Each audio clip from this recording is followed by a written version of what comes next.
नमस्कार, देवभूमि में आपका स्वागत। मैं हूं आपके साथ तुषार कौशिक। देहरादून से खबर, सूरत से उत्तराखंड के लोगों को लेकर ट्रेन रवाना हुई है। सुबह 4 बजे गुजरात के सूरत से ट्रेन लोगों को लेकर रवाना हुई है। करीब 1200 लोगों को ट्रेन लेकर हल्द्वानी के काठगोदाम स्टेशन पहुंचेगी और सूरत से उत्तराखंड के लोगों को लेकर ट्रेन रवाना हुई। सुबह 4 बजे ये गुजरात के सूरत से लोगों को लेकर रवाना हुई है, काठगोदाम स्टेशन पर पहुंचेगी। फिलहाल करीब 1200 लोग हैं इस ट्रेन में जो कि काठगोदाम पहुंचेंगे। सुबह 4 बजे ये रवाना हो गई है काठगोदाम के लिए और सूरत से रवाना हुई है। उत्तराखंड के तमाम वो लोग जो कि गुजरात में फंसे हुए थे वो सभी उत्तराखंड वापस लौटेंगे और ये एक राहत की खबर उनके परिवारों के लिए भी है, उन तमाम श्रमिकों के लिए भी है जो बाहर रह रहे थे। फिलहाल ये तस्वीर हम आपको दिखा रहे हैं। ये सुबह 4 बजे ट्रेन चली है और करीब 1200 मजदूरों को लेकर ये वहां से चली है, श्रमिकों को लेकर चली है, कामगारों को लेकर चली है।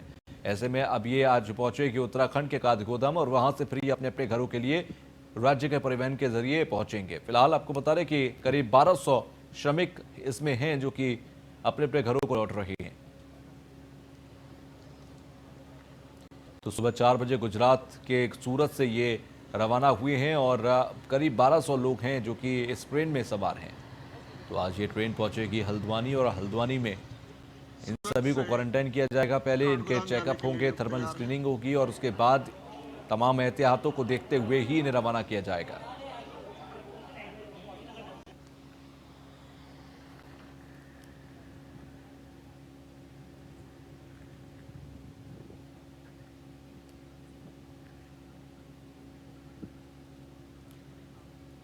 तो 1200 लोगों को ट्रेन लेकर हल्द्वानी के काठगोदाम स्टेशन पहुंचेगी और करीब 1200 लोग इस ट्रेन में मौजूद हैं। सुबह 4 बजे ये सूरत से रवाना हुई है ट्रेन। सुबह 4 बजे गुजरात के सूरत से ट्रेन लोगों को लेकर रवाना हुई है। फिलहाल आपको बता दें कि करीब 1200 लोगों को ट्रेन लेकर हल्द्वानी के काठगोदाम स्टेशन पहुंचेगी। सूरत से उत्तराखंड के लोगों को लेकर रवाना हुई है। उत्तराखंड के काठगोदाम पहुंचने के बाद एक काठगोदाम से अपने अपने घरों के लिए रवाना होंगे और वहां से इन्हें राज्य परिवहन मिलेगा। साथ ही साथ राज्य सरकार इनके पूरे स्क्रीनिंग वगैरह करके और तमाम जो एहतियाती कदम हैं उन सबको फॉलो कराती हुई इन्हें इनके घर तक छोड़कर आएगी। फिलहाल सुबह 4 बजे गुजरात के सूरत से ये ट्रेन लेकर रवाना हुई है।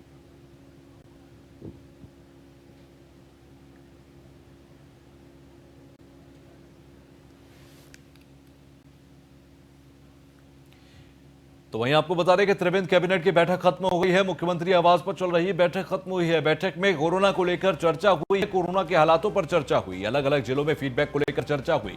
दोपहर 3 बजे CM Trivendra Singh Rawat video conferencing से जुड़ेंगे, पीएम मोदी की वीडियो कॉन्फ्रेंसिंग से जुड़ेंगे। तो बैठक में कोरोना के हालातों पर चर्चा हुई है। आपको बता दें कि अलग अलग जिलों पर फीडबैक को लेकर चर्चा हुई। तो दोपहर 3 बजे CM Trivendra Singh Rawat video conferencing के जरिए जुड़ेंगे और बातचीत करेंगे। फिलहाल पीएम मोदी के वीडियो कॉन्फ्रेंसिंग से जुड़ेंगे सीएम त्रिवेंद्र सिंह रावत और त्रिवेंद्र कैबिनेट की बैठक खत्म हो गई है। त्रिवेंद्र कैबिनेट की बैठक खत्म होने के साथ ही अब इसके बाद दोपहर में 3 बजे प्रधानमंत्री के साथ वीडियो कॉन्फ्रेंसिंग का कार्यक्रम है, तो उसमें जुड़ेंगे और उसमें बातचीत होगी। इससे पहले एक कैबिनेट बैठक थी, कैबिनेट बैठक खत्म हो गई है फिलहाल।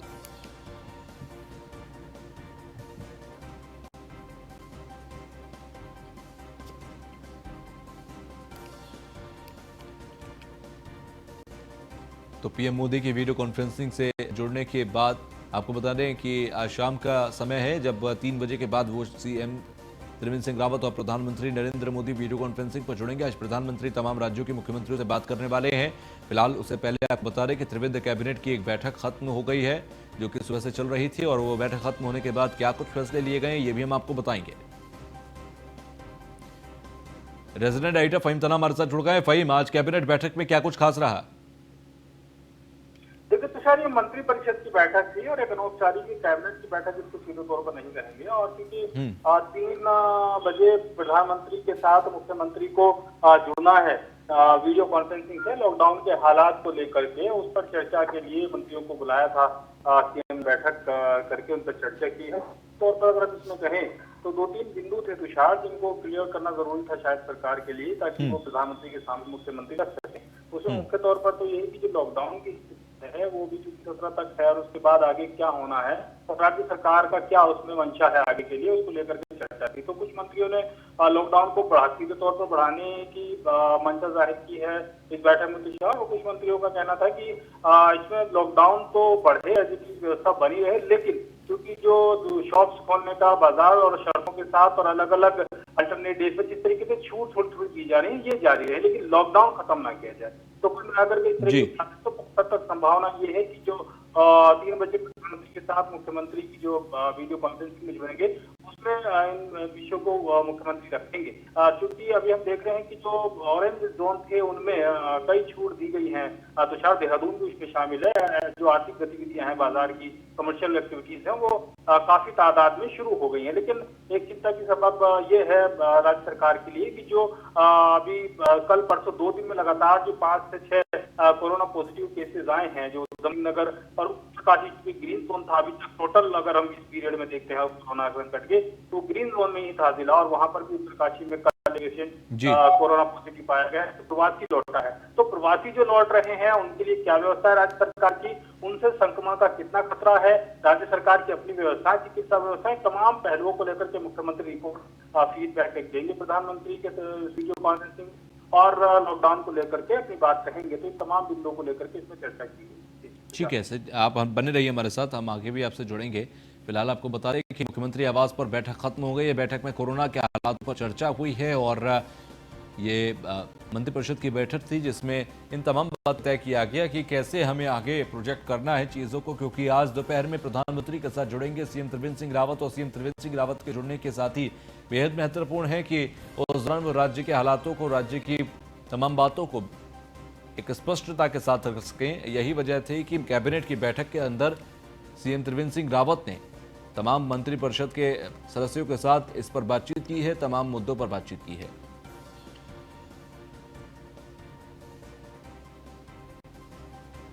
हमारे साथ कैबिनेट मंत्री सुबोध उनियाल जी जुड़ गए हैं। उनियाल साहब, बहुत बहुत स्वागत आपका न्यूज़ वन इंडिया में। धन्यवाद आपका। उनियाल जी, कोरोना के जो हालात इस वक्त हैं उत्तराखंड के अंदर, और साथ ही साथ आज कैबिनेट की बैठक भी हुई, सर क्या कुछ शेयर करना चाहेंगे इस वक्त हमारे साथ? देखिए, कोरोना की हमारे यहाँ सब अंडर कंट्रोल है, और जहाँ तक आपने कैबिनेट की कोई बैठक नहीं हुई जी, ये एक सामान्य चर्चा मंत्रियों के साथ मुख्यमंत्री की थी, क्योंकि आज आदरणीय प्रधानमंत्री जी की अभी वीडियो कॉन्फ्रेंसिंग है देश के सभी मुख्यमंत्रियों के साथ जी, उसमें आपस में एक वार्ता थी कि आखिर क्या बात हम लोगों को अपना किस तरह से पक्ष रखना चाहिए प्रधानमंत्री जी के सामने, लेकर के हम लोगों की ये चर्चा हुई थी। सर अभी जो हालात पूरे अगर उत्तराखंड के अंदर देख लें, तमाम प्रवासी भी आ रहे हैं। आज भी एक गुजरात से ट्रेन आ रही है जो कि काठगोदाम पहुंचेगी और तमाम मजदूर पहुंचेंगे। सबसे बड़ी चुनौती इस वक्त सबके आगे ये है कि किस तरीके से ये जो प्रवासी आ रहे हैं इनके लिए एक तो उत्तराखंड के पास अवसर के तौर पर है कि ये जो वापस लौट रहे हैं इनको आप रोजगार देकर वहीं पर वापस बसा दे, जो कि पलायन की एक बड़ी समस्या रही। दूसरा, ये कहीं कोरोना ना फैल जाए इनके आने से। ये दोनों चीजों को लेकर किस तरीके से सरकार देख रही है? देखिए, एक मंत्रिमंडल की समिति मेरी अध्यक्षता में बनी है जी, जिस पर हम लोग बहुत गंभीरता से काम कर रहे हैं। अभी हमारी एक मीटिंग भी है, अब अभी समाज के विभिन्न वर्गों से हमको बातें करती हैं, उद्योगपतियों से, प्रोग्रेसिव फार्मर्स से, एक्सपर्ट से, और हम लोगों का ये है कि 2 लाख रोजगार, स्वरोजगार की संभावनाओं को सृजित करने में तैयारियां कर रहे हैं जी, एग्रीकल्चर, अलाइड सेक्टर और उसके साथ साथ इंडस्ट्रियल सेक्टर के साथ साथ स्वरोजगार को किसने बनाया जाता है, इस पर हम लोगों ने चर्चा की, और हमारा जो टारगेट है वो 2 लाख लोगों को रोजगार देने का है। तो इसमें आप बहुत गंभीरता से काम कर रहे हैं, और क्योंकि बहुत गंभीर प्रश्न है, इससे काफी बैठकों के बाद जिसमें अंतिम रिपोर्ट सबमिट करेंगे। दूसरा जो प्रश्न आपने कहा कि ये समस्या केवल हमारे राज्य के साथ नहीं है, ये पूरे देश के साथ। जिस तरह से माइग्रेंट्स वापस अपने अपने राज्यों में आ रहे हैं, ऐसी परिस्थिति में बहुत सावधानी बरतने की आवश्यकता है, लेकिन इसमें सबसे ज्यादा सहयोग जो चाहिए वो आने वाले लोगों से चाहिए, उनको स्वयं। उनियाल साहब, आज आप सबकी बैठक हुई और बातचीत हुई होगी कोरोना को लेकर भी। लॉकडाउन 3 के बाद के भविष्य पर लगातार चर्चाएं चल रही हैं, सवाल हैं, उत्तराखंड का क्या स्टैंड है? लॉकडाउन बढ़ेगा क्या आगे? देखिए, सभी मुख्यमंत्री अपनी अपनी एडवाइस देंगे, और सबकी जो ज्यादातर एडवाइस होगी उसके हिसाब से इसे निर्णय लिया जाएगा। सर उत्तराखंड चाहेगा? लगता है हमारा संपर्क टूट गया है, लेकिन फिलहाल सुबोध उनियाल साहब का साफ तौर पर कहना था कि सभी मुख्यमंत्री मंत्रियों की जो राय होगी उसके मुताबिक ही फैसला होगा कि लॉकडाउन आगे चलेगा या लॉकडाउन यहां पर खत्म होगा। फिलहाल बैठक में कोरोना के हालातों पर चर्चा हुई। आज दोपहर में 3 बजे प्रधानमंत्री के साथ तमाम राज्यों के सीएम जुड़ेंगे। सीएम त्रिवेंद्र सिंह रावत भी बातचीत करेंगे, इसलिए आज तमाम मंत्रिपरिषद के सदस्यों के साथ एक चर्चा हुई कि किस तरह से कोरोना के हालात पर विजय पानी है और किस तरीके से अभी तमाम चीजें राज्य के अंदर हैं।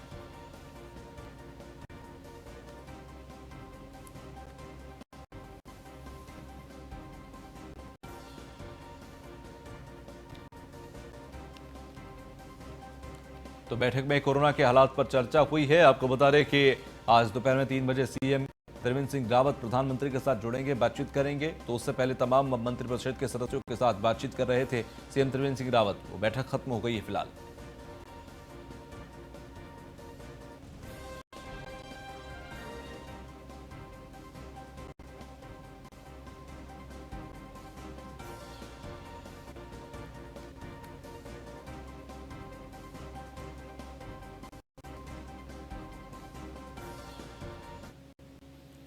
अब खबर ऋषिकेश से है कि कांग्रेस के धरने पर सांसद तीरथ सिंह रावत ने तोड़ी है चुप्पी और महामारी के दौरान बाधक नहीं सहायक बनने की नसीहत दी है। दलगत की राजनीति से बाहर निकले कांग्रेस नेता तीरथ सिंह रावत ने कहा, कांग्रेस के पास राजनीति के लिए कुछ नहीं बचा है। तीरथ सिंह रावत की तरफ से इन बातों को कहा गया महामारी के दौरान बाधक नहीं। लाल तीरथ सिंह रावत ने इन बातों का जिक्र किया है। दलगत राजनीति से बाहर निकलने की नसीहत दी है। कांग्रेस के पास राजनीति के सिर्फ कुछ बचा नहीं है। तीरथ सिंह रावत की तरफ से इन तमाम बातों को कहा गया। तो कांग्रेस के धरने पर सांसद तीरथ सिंह रावत ने चुप्पी भी तोड़ी है। तो महामारी के दौरान बाधक नहीं है। दलगत की राजनीति करने से बाहर निकले कांग्रेस नेता। तो कांग्रेस के पास राजनीति के लिए कुछ नहीं बचा, तीरथ सिंह रावत की तरफ से कहा गया।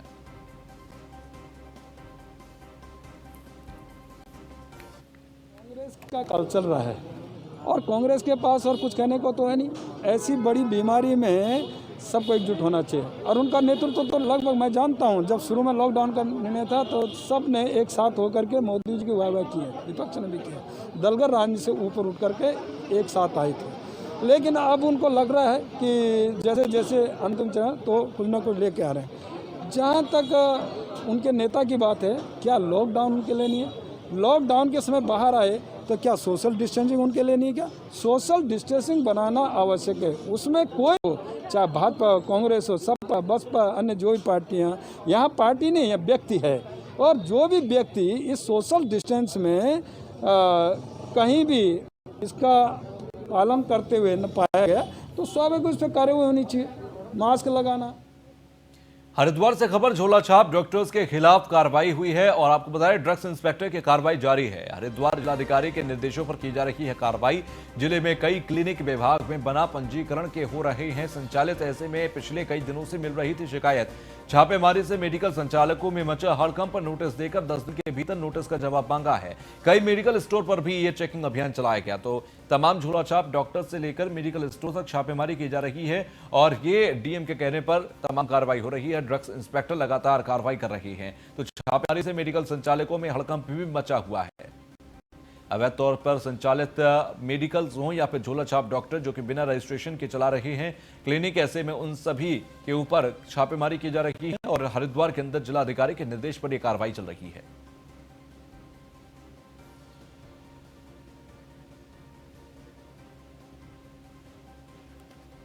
तो हरिद्वार में जिलाधिकारी के निर्देश पर यह कार्रवाई की जा रही है। आपको बता दें कि तमाम झोला छाप डॉक्टर्स और अवैध तौर पर संचालित मेडिकल पर यह कार्रवाई की जा रही है।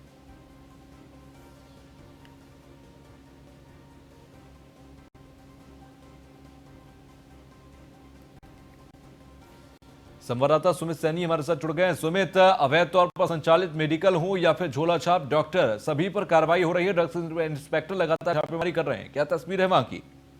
बिल्कुल, ड्रग इंस्पेक्टर को द्वारा यहाँ पर तमाम जगह छापेमारी की गई। जो अवैध तरीके से संचालित जो डॉक्टर्स की दुकानें थी, क्योंकि क्लिनिकल एस्टेब्लिशमेंट के लिए उनके रजिस्ट्रेशन होने हैं, तो जो रजिस्ट्रेशन नहीं पाए गए दुकानों पर उन पर उनको बंद भी कराया गया और उन्हें 10 दिन का नोटिस दिया गया कि अपने डॉक्यूमेंटेशन डिपार्टमेंट में जमा कराए। और क्लिनिकल एस्टेब्लिशमेंट एक्ट में जमा कराए। उसी के चलते यहाँ पे दुकानों कुछ जो मेडिकल स्टोर थे अवैध तरीके से जो चलाए जा रहे थे, जिनमें अवैध दवाइयां जो प्रतिबंधित दवाइयां थी वो भी बेची जा रही थी, तो उन पर भी ड्रग इंस्पेक्टर के द्वारा छापा मारा गया, उनको भी नोटिस दिया गया और जो कुछ दुकानदार जो भागते हुए पाए वहां से, तो दुकानों पर भी ताला लगाया गया। जी चलिए, बहुत बहुत शुक्रिया हमसे जुड़ने के लिए, बातचीत करने के लिए।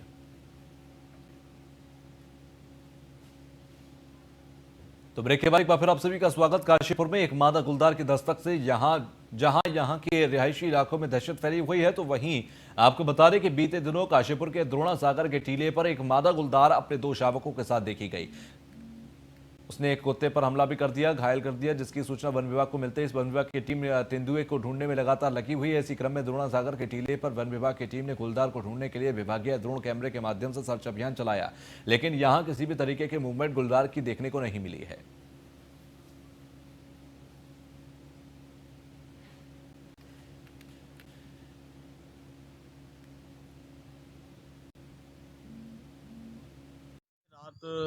सूचना मिली थी कि यहाँ पे गुलदार का थोड़ा मूवमेंट का हो रहा है, तो उस वजह से हम लोगों ने देखने के लिए ड्रोन कैमरा, अपने विभागीय ड्रोन कैमरा लेके आए और उससे पूरा सर्च किया गया।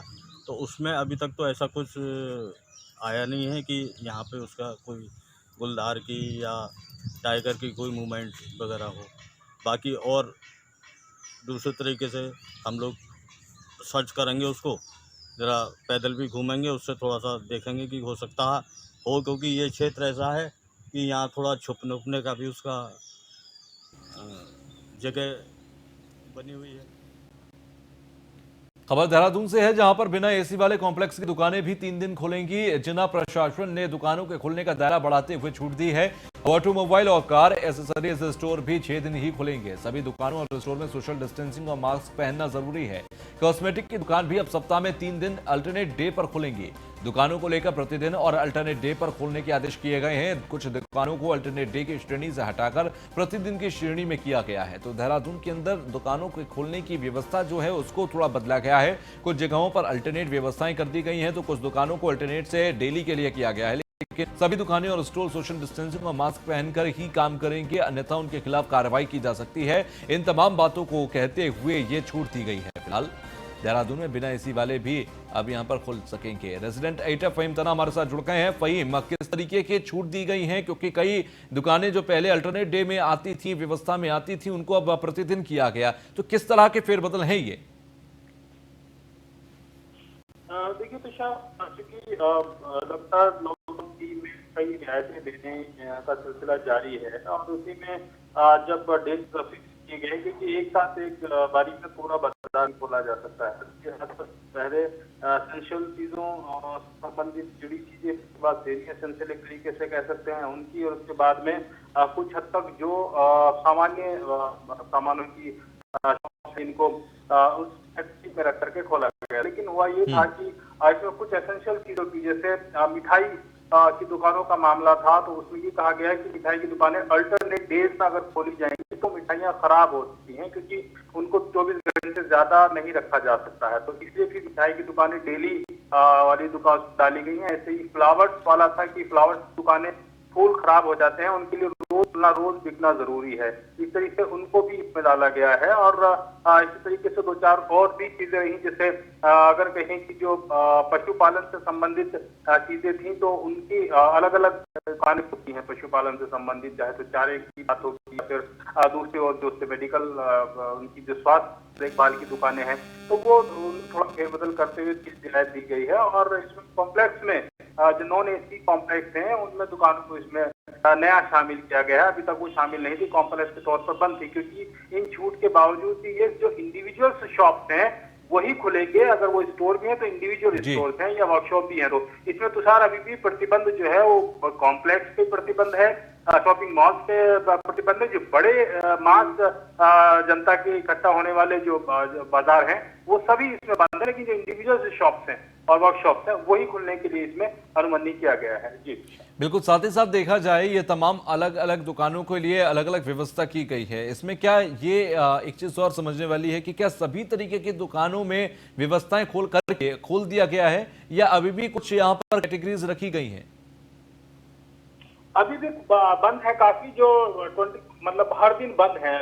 दुकानें, जैसे अगर हम कहें कि सैलून बंद है, और जो ब्यूटी पार्लर बंद है, और जिम है, या कहे कि जो स्विमिंग पूल्स बंद है, रेस्टोरेंट बंद है, और मिठाइयों की जो केवल डिलीवरी चल रहा है। कुछ जो मिठाइयों की दुकान होती है जहां बैठकर आप नहीं खा सकते हैं, इस तरह के प्रतिबंध है इन चीजों पे कि जहां पर भी लोग इकट्ठा होते हो, तमाम आर्थिक गतिविधियां वो सभी बंद है। केवल दुकान से सामान लेकर आप घर चले जाएं, केवल उस तरीके की दुकानें, वो भी ऑल्टरनेट डेज में और शर्तों के साथ खोलने की अनुमति दी गई है। लेकिन इससे काफी हद तक आर्थिक गतिविधियां शुरू हो गई हैं जो बाजार की हैं। चलिए, बहुत बहुत शुक्रिया हमसे जुड़ने के लिए, बातचीत करने के लिए। तो उत्तराखंड काशीपुर के उधम सिंह नगर को कुछ दिन पहले ग्रीन जोन में शामिल किया गया था और कई तरह की सेवाओं में छूट दी गई थी, लेकिन ग्रीन जोन घोषित करने के बाद लगातार एक के बाद एक कोरोना पॉजिटिव मरीजों की संख्या बढ़ती जा रही है, जिसको लेकर आसपास के लोगों में भी डर बन गया है। तो वहीं बीजेपी के प्रदेश मंत्री आशीष गुप्ता ने कहा कि उत्तराखंड के निवासी काम करने अन्य राज्यों में गए थे, वो लॉकडाउन के चलते अब घर वापस करने आने लगे हैं, जिसको लेकर बॉर्डर पर उनकी जांच की जा रही है और क्वारंटाइन किया जा रहा है। प्रदेश की जनता को डरने की जरूरत नहीं है, हमारी पुलिस बॉर्डर पर चौकसी बरत रही है और कोई भी कोरोना पॉजिटिव स्थायी निवासी नहीं है। हमारे प्रवासी भाई और हमारे जो दूर दराज के हमारे उत्तराखंड के वासी पूरे और प्रदेशों से उत्तराखंड में आएंगे तो उनके साथ कोरोना वायरस आने की पूर्ण संभावना है। हमारे प्रदेश की पुलिस, हमारे प्रदेश का प्रशासन पूर्णतः सजग है और मैं ये मानता हूं कि इतना ज़्यादा लोगों द्वारा हमारे बॉर्डर पे चौकसी की जा रही है कि जो भी व्यक्ति आगे बढ़ने वाला है, यहीं पे आने वाला है, उसकी चेकिंग हो रही है, उसकी टेस्टिंग की जा रही है, उसके लक्षणों को देखकर उसे आइसोलेट किया जा रहा है अथवा क्वारंटीन किया जा रहा है। तो यदि हम लोग इसी तरीके से चलते रहे तो मैं मानता हूं कि हमारी देवभूमि उत्तराखंड जिस तरीके से अब तक कोरोना से बहुत ज़्यादा प्रभावित नहीं हुई है, इन प्रवासियों के आने के बावजूद हम इस कोरोना को पहाड़ पर चढ़ने से भी रोक सकेंगे और जो हमारे ये भाई हैं उन लोगों को यहीं पर इलाज देकर अगर वो सही हैं तो आज से कुछ दिन बाद वो अपने पहाड़ पर चले जाएंगे अथवा उनका यहीं पे इलाज किया जाएगा।